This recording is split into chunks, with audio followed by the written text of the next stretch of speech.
जब हजरत नूह अल्लाह के हुक्म से कश्ती बना रहे थे। हर रोज एक बूढ़ी मोमिना औरत अपनी छोटी सी घटरी उठाए उनके पास आती। वह कहती, ऐ अल्लाह के नबी, कश्ती कब रवाना होगी? हजरत नूह मुस्कुराकर फरमाते, अभी देर है, वक्त आने दो। वो औरत वहाँ बैठी रहती, पूरा दिन इंतजार करती, फिर शाम होते ही घर वापस चली जाती। ये सिलसिला कई दिनों तक चलता रहा। एक दिन हजरत नूह ने उस बूढ़ी औरत से फरमाया, ए बूढ़ी अम्मा, जब जाने का वक्त आएगा तो तुझे बता दिया जाएगा। वो सर झुकाकर चल दी, मगर दिल में यकीन था कि जब कश्ती चलेगी नबी जरूर बुलाएंगे।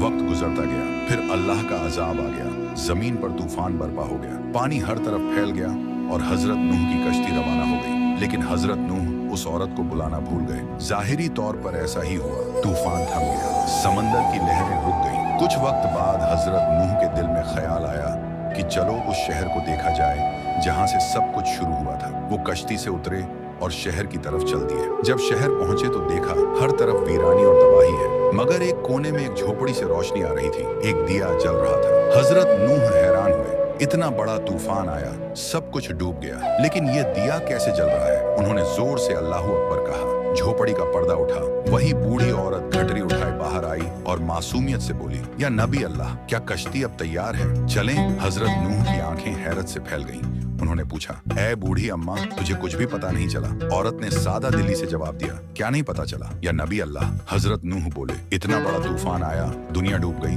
बारिशें बरसी, लोगों पर अजाब आया और तुझे कुछ खबर नहीं। वो औरत मुस्कुराकर बोली, या नबी अल्लाह, एक दिन बादल थोड़े गरजे थे और हल्की सी फुहार पड़ी थी। बस हजरत नूह ने आसमान की तरफ देखकर फरमाया, ए मेरे रब, यह क्या मौजा है?